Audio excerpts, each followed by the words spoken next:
Eu já vou aproveitar e já vou começar a fazer uma pergunta. Porque é muito aquelas perguntas de cunho filosófico. Mas cunho depende da pega que você tá. Depende do seu dia. Tem a pauta. dia, A pauta é depende. boa dela. Eu gosto dos seus dias filosóficos. Não, mas não... Hoje ele tá mais prático. Não, eu queria saber o seguinte, porque você sabe, aqui nos Estados Unidos, você não tem muito empregado, não é que nem você, Marinho. Que tem 12 funcionários. Que tem 12 funcionários, tem Só na massagista. parte da cozinha. Lá você tem que ir no mercado, você tem que botar gasolina Lavar sua própria roupa. Isso, lavar a roupa, tal, e não sei o quê. Ana Paula Henkel está falando diretamente da Califórnia. A gente estava conversando agora no break com a Bebel, que é nosso ouvinte aí, e ela estava falando que a infração tá alta aí, né? Parece que são 6%, uma coisa assim. Subiu mesmo, os produtos estão tudo caro aí nos Estados Unidos? Subiu bastante, Emílio. Não apenas a inflação, né? Mas os Estados Unidos, aí sob a administração Joe Biden, não está indo muito bem, não, né? Obviamente, a última vez que eu estive aí com vocês, eu falei, obviamente que a gente tem uma tendência para as políticas dos republicanos, mas se não tem um republicano na Casa Branca, a gente não vai torcer para o barco afundar, obviamente, porque a gente está dentro do barco, né? Mas os Estados Unidos aí estão sofrendo bastante na mão do Joe Biden. Inflação, um caos nos portos, né? O porto aqui de Los Angeles tá um caos, isso aí está atrapalhando muito. Long Beach também. Long Beach, exatamente. Então, assim, a Califórnia, a gente costuma falar que os republicanos, vocês estavam falando se tem republicano na Califórnia, tem, né? Uma minoria. E a gente costuma falar que é a República Soviética da Califórnia, porque mais sindicatos, esse caos nos portos também é muito devido aos sindicatos, porque você não pode, você vê, dentro da América, do conceito da América, de empreendedorismo, de liberdade, de você, se tem um problema no porto, é o quê? Está faltando caminhão para desembarcar os containers, está faltando gente? Eu vou comprar um caminhão, porque aqui é fácil, né? Ou então até era muito fácil, e vou entrar nesse supply demand aí, né? Nessa linha aí de demanda, mas não dá aqui na Califórnia para você comprar um caminhão e para você entrar nessa estrutura aí de demanda do porto, você tem que fazer parte do sindicato, dos caminhoneiros daqui, você tem que pagar o Estado isso, tem que pagar o Estado aquilo. Então, se os Estados Unidos já está ruim para grande parte dos Estados Unidos, aqui na Califórnia está pior ainda, porque é um estado... é um governo estadual que adora, né, meter a mão no bolso do pagador de impostos, adora umas regulações, principalmente em relação ao meio ambiente, tudo é regulação, paga isso, paga taxa. Então, nós temos visto aqui na Califórnia uma saída, um êxodo muito grande de pessoas, de empresas, Ben Shapiro, empresas grandes, né? A própria Tesla também está pensando já em levar tudo daqui também. Jeff Bezos quer deixar o mínimo possível na Califórnia. Então, é difícil, né, quando a gente vê que o Estado, na verdade, o Ronald Reagan falava, né, ele não é a solução, ele é parte do problema. E, infelizmente, no Brasil, a gente tem isso de uma forma federalizada, né, vem de cima. Mas aqui está bem complicado. Então, crise migratória no Sul também, né? Uma crise sem precedentes, uma crise migratória no Sul. Aí a administração Biden, para você ter uma ideia, Emílio, eles estão tendo que colocar esses imigrantes ilegais em aviões no meio da noite e espalhar aí pelos Estados Unidos, porque... até agora já são, desde o começo do ano, quase 2 milhões de imigrantes ilegais que entraram aí nessas caravanas e tem mais uma caravana agora de quase 20 mil pessoas vindo também já aí na fronteira sul. Muito bem. Eu estava vendo, desculpa, aqui na pauta, e você fez uma entrevista com o assessor do Trump. Eu queria saber como que foi essa entrevista e como é que está o Biden aí nos Estados Unidos. A entrevista com o Jason Miller, né, que é CEO do Getter, né, a rede social aí que promete liberdade de expressão, obviamente dentro dos limites da lei, né, terrorismo, pedofilia, isso tudo aí obviamente não vai fazer parte, mas liberdade de expressão, que a gente vê que as redes hoje, um lado, né, está sendo calado, tendo a liberdade cerceada. Então, ele está promovendo o Gettr, e ele contou um pouco dessa estrutura, né, dessa rede social, mas o que nós ficamos também na política americana, desde a administração ali da troca, né, de poder da Casa Branca, mas principalmente do incidente, né, diplomático até, eu diria, do Jason Miller ser detido aí por quase 4 horas no aeroporto de Brasília, saindo, né, do CPAC lá em Brasília, ele e a comissão dele, e ficaram detidos ali. A Polícia Federal segurou a comissão do Jason Miller e fizeram 1000 perguntas e disseram que eles estavam sendo investigados num inquérito, e eles só falavam do Alexandre de Moraes. Policiais federais que não falavam inglês tiveram que chamar uma atendente ali do aeroporto para traduzir o que os policiais federais queriam que eles assinassem.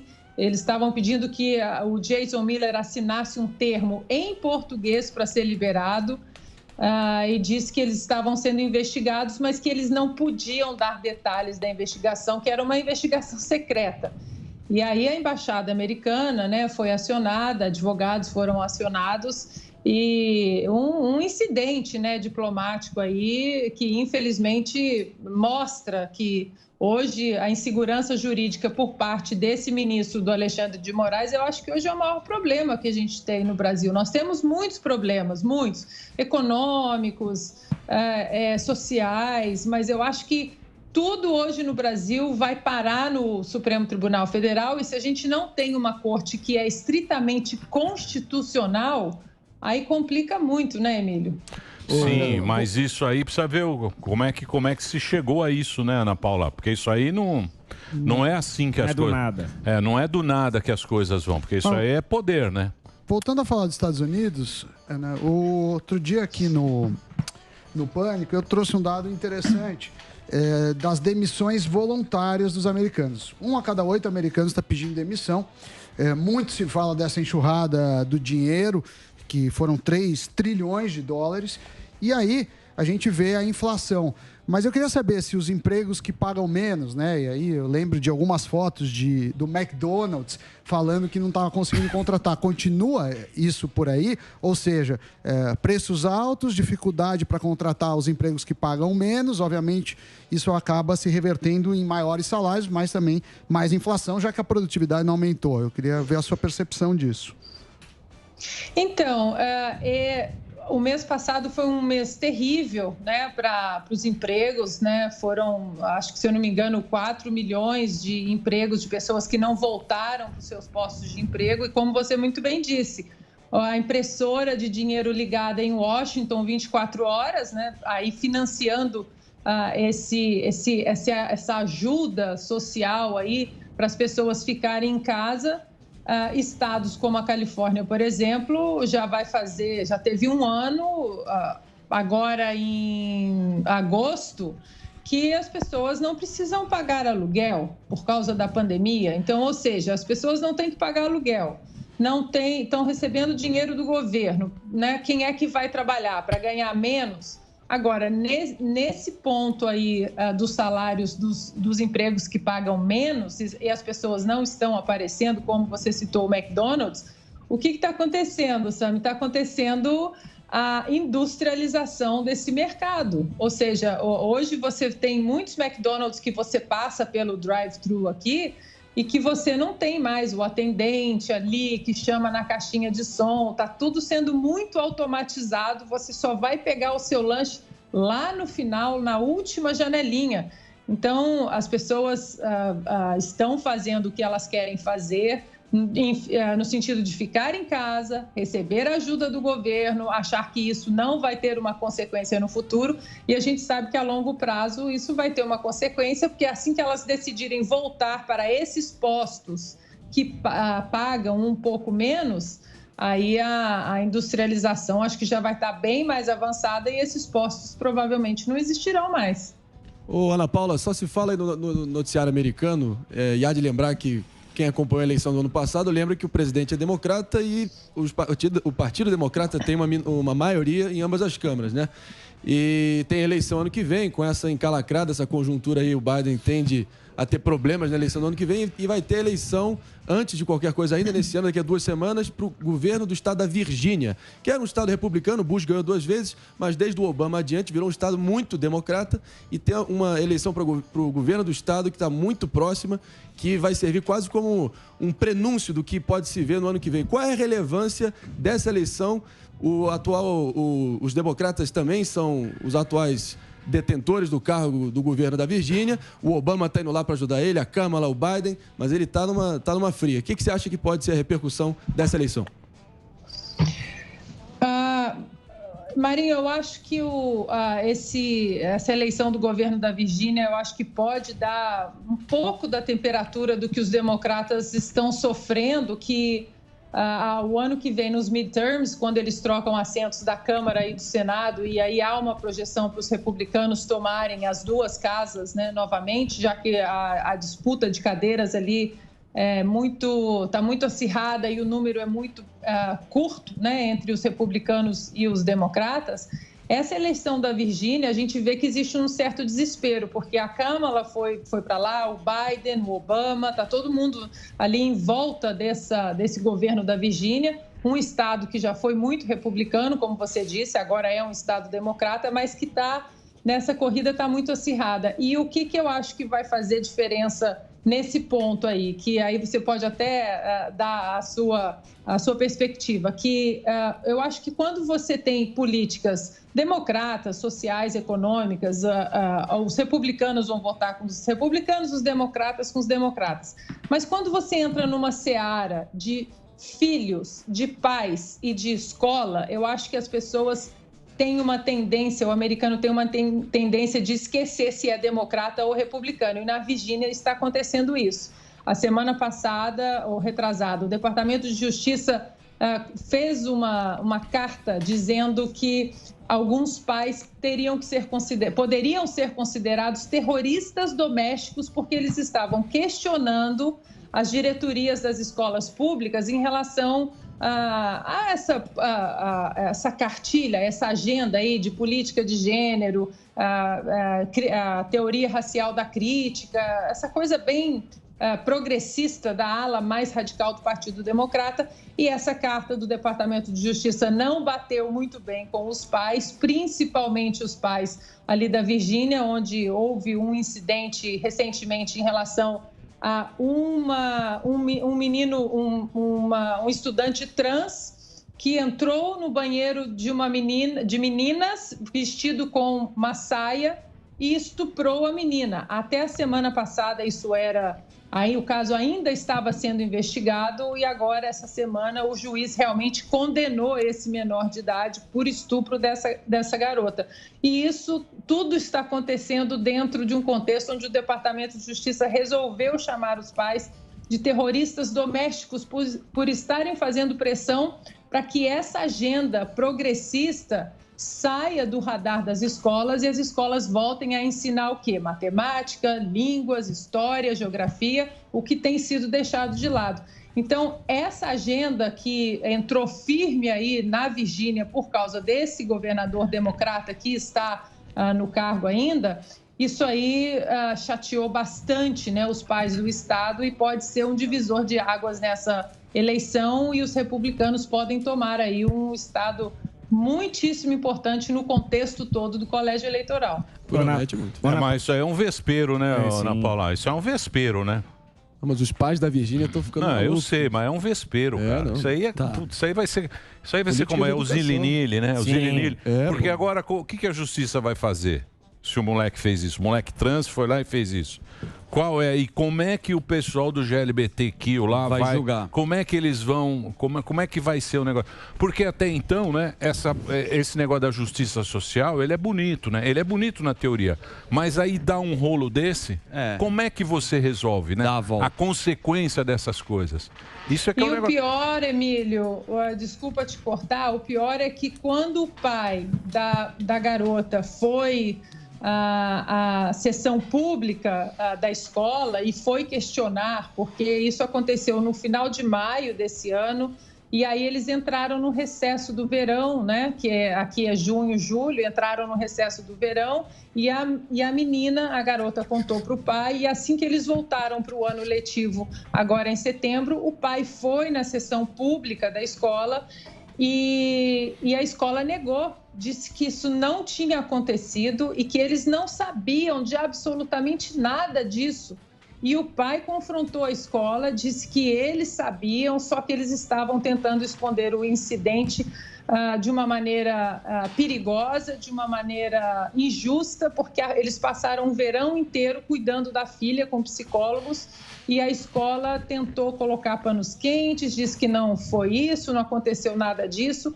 E agora, há poucos dias, coisa de 2, 3 dias, o caso veio à tona. A semana passada a palavra era as alegações, só que agora não. Agora o juiz condenou, as provas são robustas de que um menino que se disse gênero fluido, né, entrou com uma saia no banheiro das meninas e estuprou essa menina. Meu Deus. Só pegar um gancho, tem um humorista que chama Dave Chappelle, né? Ele tem um especial no Netflix, ele também está sendo censurado, todo mundo está acostumado, ele faz piadas polêmicas. Como é que você acha dessa situação que também estão polemizando aí nos Estados Unidos? Ele cometeu uma atrocidade de falar que gênero existe só o feminino e o masculino, né? Nossa, e aí ele foi cancelado. Que coisa, só existem meninos e meninas. E aí ele foi cancelado e o mais bacana dessa história toda é a exposição da hipocrisia, porque o Dave Chappelle, ele não é republicano, ele não é um ativista conservador liberal, muito pelo contrário, ele tem laços mais com pessoas do Partido Democrata e ele não aceitou aí se ajoelhar para negro, né? Mas aí, nesse caso, essa vida negra não importa, vamos cancelar de qualquer maneira. E ele maravilhosamente disse: não vou me ajoelhar para essa turba do cancelamento. Se vocês quiserem conversar, vamos conversar, porque parece que uma parte da comunidade LGBT da Netflix pediu a cabeça dele para que ele saísse, né, que a Netflix cancelasse o show dele, né? E ele disse que não vai se ajoelhar. É como Jordan Peterson fala, né? Você não tem que pedir desculpa se você não cometeu crime algum para uma multidão sedenta de sangue, porque eles vão querer sempre mais. E agora o show dele em Londres está completamente lotado, ele está vendendo os shows assim de uma maneira como ele nem vendia antes, apesar dele ser um comediante consagrado. E é isso, ele não pediu desculpa e você não tem que pedir desculpa se você não cometeu crime algum. Ana Paula, a questão mas tá certo. Então, o show dele... Ele tá em cartaz aqui. Netflix. Tá na Netflix Isso, agora. Tem um especial, né? Sempre entra o especial. É um show dele, aí pediram para cancelar. Não, queremos que tal, os grupos, né? Tira do ar, tá, não sei o quê. E o próprio CEO da Netflix falou: não, eu tenho um contrato longo com ele, isso aí é arte, vai entrar como arte. E beleza, foi um cara que enfrentou aí. E bom, né? Lá na gringa, porque aqui... O que foi, Gordão? O que você quer se comparar o Dave Chappelle? Não é eu. Não tô falando de mim, tô falando de amigos. Você ia fazer pergunta? Ontem teve um caso da Mel Maher, não é eu né, aqui, não. Do que? Da Mel Maher? Fez uma piada com a Praia Grande. Fez da praia, falou da Praia Grande e negócio se doeu. Vamos lá, eu queria falar com a Ana Paula da questão da liberdade de expressão, já entrando nesse tema, né? Aqui é muito discutido, eu queria saber se aí também é muito discutido nos programas de televisão, de rádio, né? E claro, e coisas e tal. Eu queria saber se é muito discutido também a questão das big techs, se existe um monopólio, se tudo isso está em discussão. O monopólio tem, né? A gente sabe que hoje existe um monopólio, um oligopólio, até diria assim, porque essa coisa de falar, mas você tem que entrar no Twitter, você tem que, obviamente, respeitar as regras. Só que nós estamos vendo aí um lado sendo silenciado, né? No Twitter, por exemplo, nós tivemos o ano passado o ainda presidente dos Estados Unidos derrubado da plataforma por fazer os seus comentários e por colocar ali os seus tweets, mal criados ou não. No entanto, nós temos aí o Talibã ainda está no Twitter, né? Não é difícil você achar perfis no Twitter que incitam a violência, perfis de terroristas, enfim. E aí, mas não gostou, sai. Pois é, aí veio o Parler, por exemplo, que é uma rede era uma rede muito parecida com o Twitter, e fez toda a sua estrutura para receber essas pessoas que estavam tendo a sua liberdade de expressão cerceada. Aí o que aconteceu, o cartel aí, né, dos poderosos, das redes sociais, das big techs ali do Vale do Silício, fez o quê? Derrubou todos os servidores que sustentavam a plataforma do Parler. Ou seja, existe um monopólio, não é simplesmente, não tem mais aquela coisa de você, não, eu estou na América, eu vou empreender. E qual é o ciclo vicioso daqui?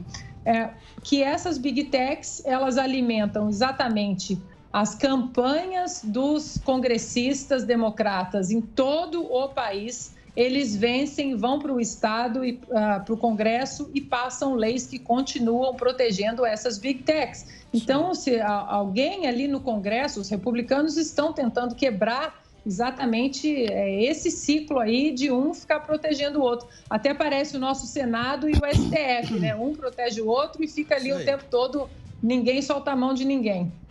Ana Paula, meu chuchu, tudo bem? Pera, ninguém te chamou, não. Tem que ser apresentado primeiro.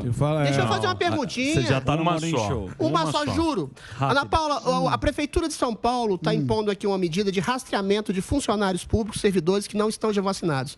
Graças a Deus, a gente tem uma percepção de uma consciência quase que hegemônica no Brasil e talvez no mundo, de que a vacinação é o melhor caminho para enfrentar a Covid. Mas a democracia pressupõe o respeito a quê? Também a minorias. Existe talvez uma minoria de mulheres grávidas, de pessoas com comorbidades, de jovens que eventualmente passam menos Covid do que outras, de esperar, de ter uma cautela em relação maior à vacinação. O que você acha, e somado à coisa do passaporte da vacina, em relação a esse direito de uma minoria que tem, enfim, algum tipo de direito de não inocular uma substância que ainda está em fase, tudo bem, emergencial, mas que pode acarretar algum tipo de sintoma a longo prazo ainda não vista, em relação à liberdade e ao pressuposto dessa defesa da minoria, que é parte integrante da democracia. Pergunta longa. Longa. Era uma coisa simples. Calma, mas a gente edita. Pergunta simples que complicou. Mas tudo bem, vamos lá. Minha pergunta é complexa e retórica. É longa. Um beijo, te amo, Ana Paula. Um beijo, querido. Muito bom estar aqui com vocês nesse dia especial, né? Nesse que a Jovem Pan virou TV aí. Muito, quero até fazer um parênteses, Emílio. Tantos anos assistindo você e a Tina também. Sim. Lendo os artigos do Augusto Nunes. Então, estar aqui hoje para mim é de uma honra, assim, enorme, porque a gente não sabe o que a atleta nunca imagina, né? O que vem depois da carreira de atleta.